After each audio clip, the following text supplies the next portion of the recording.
phone vibrates, that is a different sensation. It's not a pain, it's not a temperature, it's something different, isn't it, folks? So those temperature, the sensation, vibrations, those are taken by Meissner's corpuscle, folks, okay? So those are important. Now, when we call a dynamic touch, what does that mean? These are very specific, folks. Like, for example, if I ask you to close your eye and then I give you a knife in your hand and you could touch the knife and you could say it's a very sharp edge, isn't it, folks? You're not looking at it. How did you feel? That's what we call the dynamic and fine touch. Everybody clear, folks? Now that you could only feel through the palms very carefully. Like sometimes if I give it in a place where it's a rough area, you cannot really tell what it is. Does that make sense, folks? So that's dynamic and fine touch, okay? So that's Meissner's corpuscle. The next one, it's either called Pacinian or Pacinian corpuscle. These are in the deep skin layers and ligaments and joints, okay? So for me, ligament and joints is important. They are responsible for high frequency vibration. So which means you could technically say they share some of the function with Meissner's corpuscle, okay? Vibration, but look at the word pressure, folks, okay? Now, a very good example I can tell you, sometime, we sit at a couch and you keep the cross legs, right? You cross legs and we sit. After a few minutes, without knowing yourself, you will switch it to the other side, isn't it, folks? Why did you switch it? Because in that joint, you felt something that you wanted to switch it. So whenever a joint is flexed or when joint is in a tight space, you develop a pressure inside the joint.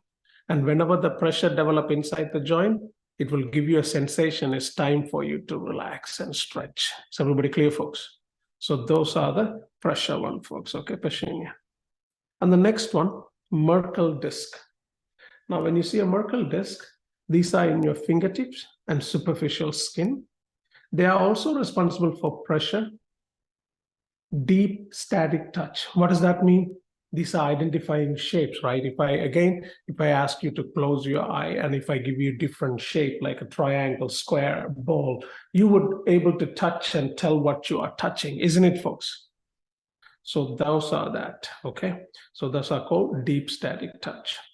So technically, these three kind of share things together, folks. Some of these things are working together. And the last one, Ruffini corpuscle. If you see Ruffini corpuscle, they are also in the fingertips and joint. They are responsible for some extreme stretch. Like, every time we stretch, we feel that joint and angle change is also responsible for this, folks. Angle change, what does that mean? When you're walking on the street, you could tell when the street is straight, flat, or uphill or downhill, even without looking at it, isn't it, folks? Because if you are walking uphill with the eyes closed, you could feel it that you are going uphill. Because why? Your leg feel the angle, which surface you are walking towards, right? So that's the Ruffini corpuscle, folks, okay? Now, some of your textbook might have another word called slippage of object. Do you guys have that? So sometimes the slippage of object is basically what? Let's say I'm carrying some bags from my car. Instead of going, just give me 1 second. Can you hear me? Okay. Sometimes, let's say I have a lot of bags in my car trunk. Instead of doing 2-3 trips, we try to take it at once, so you don't have to come for the second time. But when you're carrying more things in your hand, you are not looking at your hand, but sometimes you could feel it in your hand that things are slippage. It's about to fall off, right? Have you noticed it? You could feel it. That's also Ruffini corpuscle. We call it slippage of object, right? You could sense it, folks. If I'm holding this pen, if the pen is falling from my hand, even without looking at it, I could feel that, right? That's where we have the reflex. Quickly, we try to catch that when it's happening. Cell phone, that's the best example. Sometimes we have it and we lose the control and we jump and catch it, isn't it, folks? So those are all Ruffini corpuscle, okay? Now, these are the different type of sensation a human can feel. There is no any other sensation that I can think of. Can you guys think of any other sensation? No? So all the different type of sensations, this is what it is.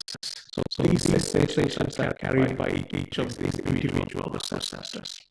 So if I bring this example, what I did yesterday, if I'm touching a coffee, that is hot, that I felt it, that should be your free nerve ending. Everybody clear, folks.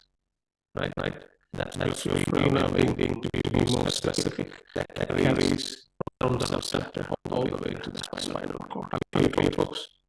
So that's your sensory receptors. Are we clear the sensory receptors?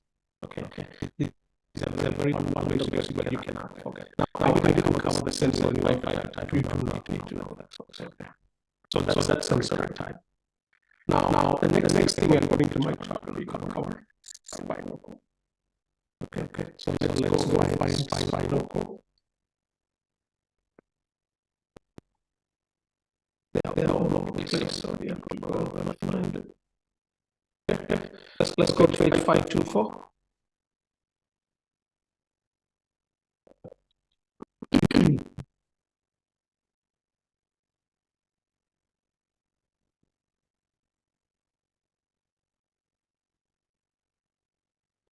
Now let's talk about spinal cord. But before we talk about spinal cord, we need to talk about where the spinal cord is located and who's acting, where it's surrounded, and all these things, right? Spinal cord is located inside the vertebral column, right? There's a space for that. It's well protected, folks. You know, spinal cord has a bone around it. It's not easy to damage the spinal cord.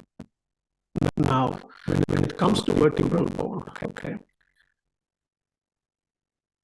there are two different things that you need to know. Vertebral bones. Okay. So we have 7 cervical bones, 12 thoracic bones, vertebral bones, and then we have 5 lumbar, 5 sacral, and then 2 or 4 coccygeal bones. That's the last one, folks. Okay. Coccygeal. Now, cervical, thoracic, lumbar, and sacral, they are fixed. That number cannot be changed. But the last coccygeal bone, it says 2 to 4. That means it varies human to human. Some people have 2, some people have 3, some people have 4.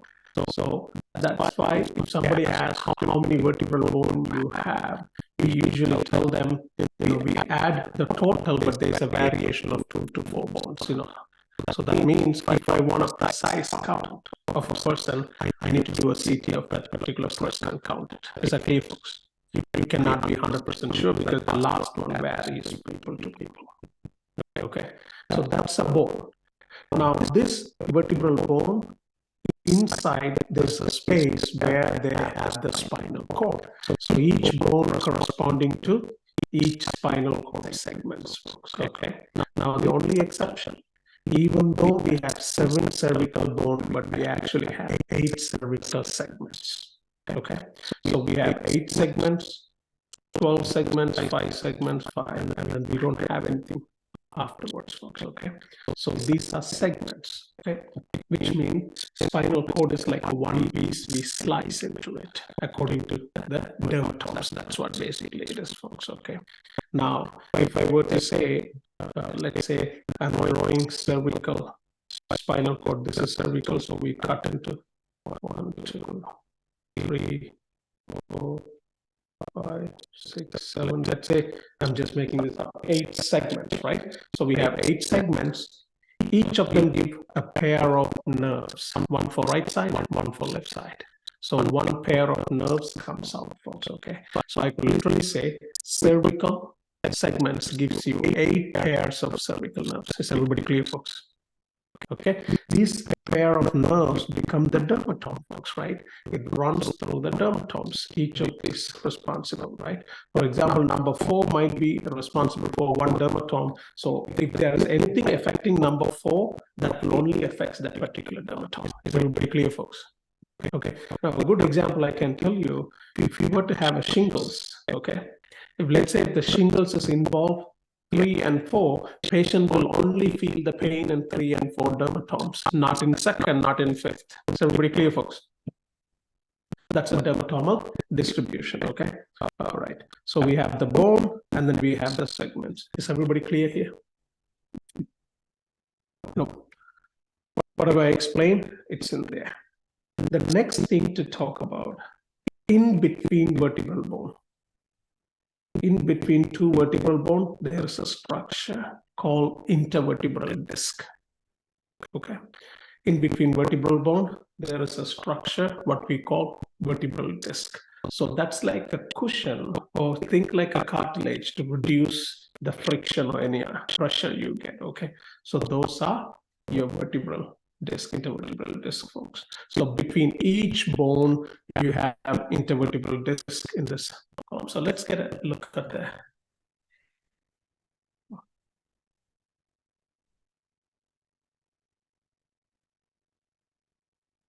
Let's see here.